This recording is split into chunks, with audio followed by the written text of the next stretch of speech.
In the U.S. state of Missouri, a decision could come any day on whether to criminally charge a white police officer who killed an unarmed black teen in August. Whatever the decision, it's sure to spark protests, and not just in the city of Ferguson. CCTV America counts 64 cities where protests are planned on either the day of or the day after the grand jury decision. CCTV's Hendrik Sybrandy is in one of those cities, Denver, with more on what to expect. It's been a little over 3 months since protesters in Ferguson, Missouri expressed their anger in words and much more over the death of 18-year-old Michael Brown. The actions of Officer Darren Wilson remain implanted in many people's minds. Took a little break, but things is not over. We want him arrested. We're going to keep marching until he's arrested. We want him in jail, locked up. Now this small town prepares to hear from a grand jury that's been considering evidence in the case since just after the fatal shooting.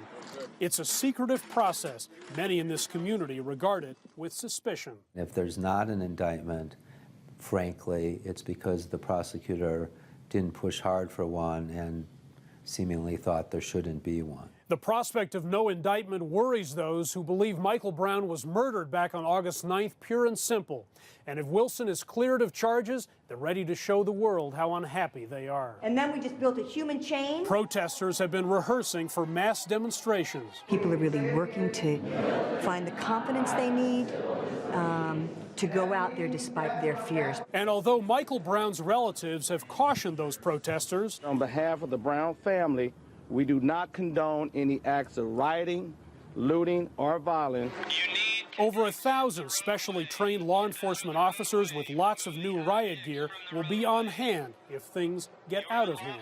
If the grand jury does not indict, I think there's the potential for violence. Former Westminster, Colorado Police Chief Dan Montgomery says while Ferguson police were caught flat-footed by the unrest in August, Missouri police agencies working together should be able to keep protests in check, provided officers stay in emotional control. When cops get in trouble, that's the primary reason they get in trouble. They lose their composure, they become emotional, and emotion and logic cannot coexist at once. He says both sides will need to show restraint, but that a replay of these scenes will not be tolerated. When it hits the fan, you got to do what you got to do. Hendrik Sybrandy, CCTV, Denver.